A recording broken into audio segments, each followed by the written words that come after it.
bem, pessoal? Bem-vindos ao 3D Concursos. Vamos agora comentar as questões de contabilidade pública que foram cobradas na prova do TCE Paraíba, Auditor Público de Contas, Banca CESP, né? E vamos verificar se tem alguma possibilidade de recurso. De antemão, na minha primeira análise, não identifiquei, mas pode ser que durante a gravação, analisando a questão com mais calma, a gente identifique alguma coisa. Vamos lá, então. Antes de mais nada, queria fazer aqui uma breve propaganda aqui do meu livro. Meu livro foi lançado no final do ano passado, 2017. É um livro completo. Eu tenho um vídeo que fala sobre as características do livro, mas basicamente o que eu queria dizer agora é o seguinte. É o livro mais atualizado do mercado, com o maior número de questões, envolve questões objetivas, mais de 1.500, e discursivas, 30 questões discursivas. Tá bom? Então é um livro que serve para cobrir qualquer edital de concurso aí, né? Normalmente tem batendo 100%. Eventualmente tem edital que inova, coloca coisa que é mais de orçamento no edital, aí o livro bate 90%. Mas nos editais que a gente se deparou até agora, na sua maioria foi batido a meta de 100%. Beleza? Vamos lá. Questão 76.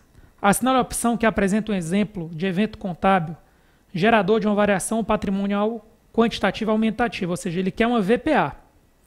Vamos por eliminação. Letra A. Obtenção de desconto em uma operação de natureza financeira, ou seja, eu ia pagar X e obtive um desconto. Se você obteve um desconto é porque você vai pagar menos. Então você vai aumentar o seu patrimônio líquido. Esse foi o gabarito. Essa questão ela se torna difícil na medida em que isso não é tão comum na administração pública. Você pediu um desconto. Não é normal isso. Mas a questão não perguntou o que era normal, perguntou o que é que poderia gerar uma VPA. Vamos para as outras opções que você vai ver que por eliminação a letra A ficaria fácil. Gasto com assistência social. Olha, isso aqui é uma variação patrimonial diminutiva. Incorporação de imóveis. Isso aqui é um fato permutativo. Transferência de recursos a entidades. Ou seja, eu estou perdendo recurso. Variação patrimonial diminutiva. E obtenção de empréstimo a longo prazo. Fato permutativo. Então não tem ponto de correr, era a letra A mesmo. 77. Multas e juros de mora que incidem sobre tributos arrecadados por entidades do setor público enquadram-se nas receitas. Primeiro que isso é receita orçamentária. É uma receita corrente porque a multa acompanha o tributo. Então é receita corrente. E multa, como é uma multa de um tributo, ela é derivada ou originária? Derivada. Então o gabarito realmente é a letra A. 78. O lançamento em que a legislação atribui ao sujeito passivo da obrigação tributária o dever de antecipar o pagamento do tributo sem que haja prévio exame da autoridade administrativa, ou seja, o próprio contribuinte se lança, é o autolançamento, seria qual? É o lançamento por homologação, certo? Ou autolançamento. Concordo com a banca. Os empenhos aplicáveis à despesa com consumo de energia elétrica seria estimativo. E aluguéis. Aluguéis, como são vários meses de aluguel, seria um empenho global. Concordo com a banca, letra A, o gabarito. 80. As fases da receita orçamentária e da despesa orçamentária, em que há o reconhecimento contábil desses eventos pelas entidades do setor público, são respectivamente as fases de... essa questão acho que ela até merece ser anulada, tá? Ela foi mal formulada. Se ele tivesse falado reconhecimento, se ele tivesse aqui, se ele não tivesse colocado contábil, eu acho que ninguém teria dúvida que quando fala reconhecimento da receita orçamentária e reconhecimento da despesa orçamentária, ninguém tem dúvida que seria arrecadação e empenho, que seria a letra B. Só que na hora que ele coloca esse contábil, aí muita gente pensou no enfoque patrimonial. Só que aí o que é que eu vou te falar? O enfoque patrimonial, e alguns alunos estão querendo dizer que seria a letra D.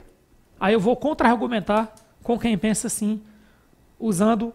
Eu acho que a questão pode ser anulada por falta de entendimento no que foi pedido. Tá? Esse contábil. Mas eu vou explicar por eliminação por que não poderia ser letra D. As outras não tem nem o que explicar, mas por que não seria letra D?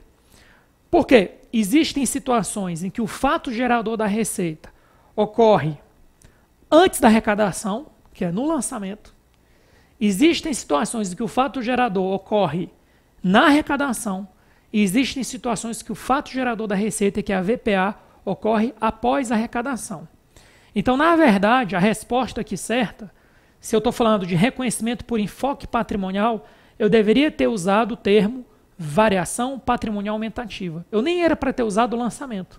Ocorre que no caso dos tributos, pessoal, é só um tipo de receita. E ele está falando aqui de todas as receitas. O tributo é um tipo de receita. No caso dos tributos, e não é para todo tributo, é para os tributos que têm um lançamento do tipo de ofício ou o lançamento do tipo misto. Nos lançamentos de ofício ou misto, a VPA coincide no lançamento. Aí eu te pergunto, e todas as outras receitas? E que o fato gerador coincide com a arrecadação? E todas as outras receitas e que o fato gerador ocorre após a arrecadação? Essa resposta da letra D não comporta isso. Entendeu? Então, se ele tivesse dito aqui receita tributária ou impostos, ou tivesse usado IPTU, ele fosse mais específico, talvez daria para considerar a letra D como certa. Mas ele foi genérico. Quando ele é genérico, se você pegar o IMCASP e pegar o meu próprio livro, você vai ver que quando é que a gente reconhece a receita pelo enfoque patrimonial? Quando ocorre a VPA, variação patrimonial aumentativa. Não tem nada a ver com lançamento. Lançamento é quando a VPA ocorre antes da arrecadação. É um exemplo de VPA que ocorre antes da arrecadação, mas não exaure todas as situações. Então, por esse motivo, não daria para ser letra D. Eu só usei como exemplo a parte da receita, mas esse mesmo raciocínio vale para a despesa, só que devido ao tempo, e o objetivo aqui era mostrar se cabe ou não recurso, eu acho que não cabe, em que pese a não concordar com o enunciado ele deixou essa dúvida. Enfoque patrimonial, mas mesmo que fosse enfoque patrimonial, eu estou te mostrando que não daria para ser a letra D. Mas eu acho que cabe uma entrada de recurso aí para tentar anular. 81, devido ao enunciado. Segundo a MCASP, um ativo enquadra-se na condição de ativo intangível quando pode ser identificável, controlado e gerador de benefícios econômicos futuros. Dessa forma, uma exigência para que um ativo intangível seja considerado identificável, aí o gabarito oficial foi letra D, sem nenhuma consideração aqui.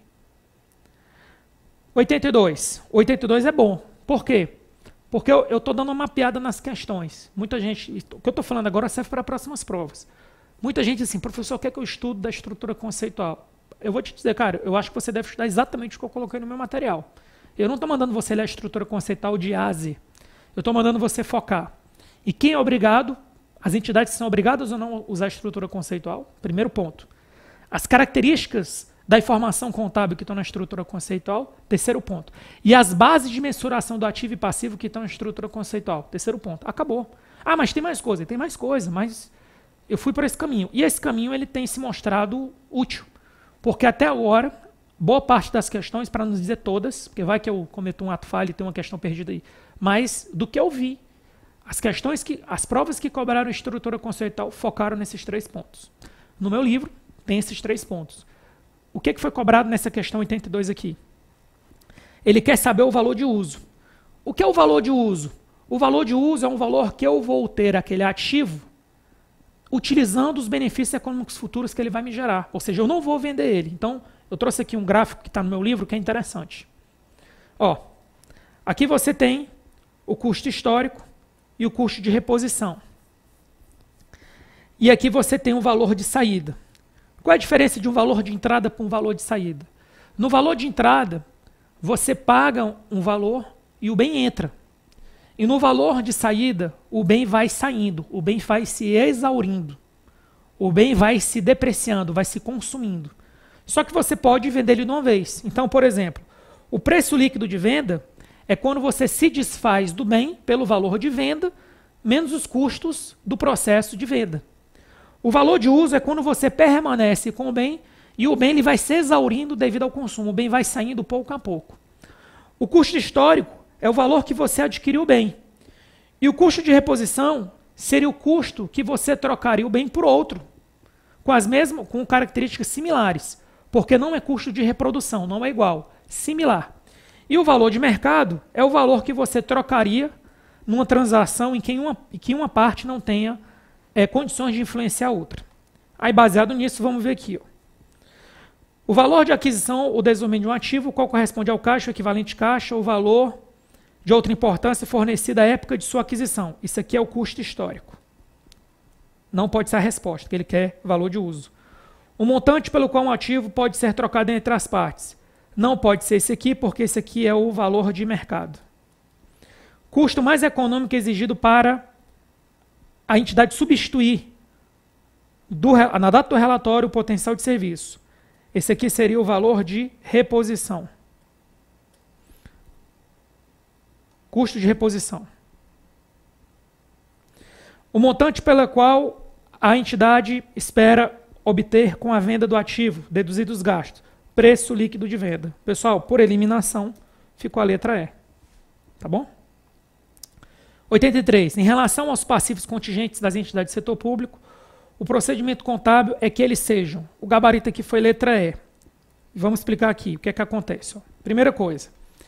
A gente tem aqui, para ser uma provisão, a gente está falando de passivo contingente, tá? Mas para ser uma provisão tem que ser provável, possível, certo? E presente. E aí você vai ter uma provisão. Qualquer outra coisa que mude aqui, foi presente, provável, mas não é possível. Foi presente, pouco provável, mas não é possível, não é possível, não importa. Qualquer coisa que variou aqui, ou variou aqui, vai ser passivo contingente.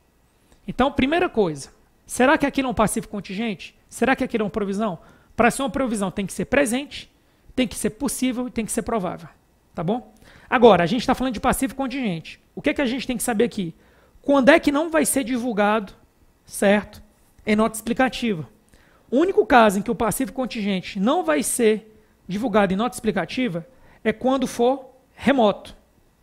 Ou seja, nos outros casos, vai ser divulgado em nota explicativa e controle. Sempre vai para as contas de controle. Só que se for remoto, só fica nas contas de controle. Então vamos lá.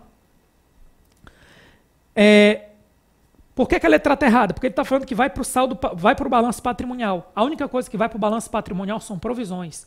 Passivos contingentes não vão para o balanço patrimonial. Por que a letra B está errada? Porque são contas de controle, não são contas patrimoniais. Divulgados em notas explicativas sempre que a probabilidade de sair do recurso for remota. Se for remota, não vai ser divulgado. Remoto. Não é divulgado. Registrado em conta de controle sempre que a probabilidade de saída for provável. Erradíssimo. Passivo contingente sempre vai para a conta de controle. Seja remoto, seja provável, não é possível. Tá bom? E, por eliminação, registrado de conta de controle, sempre.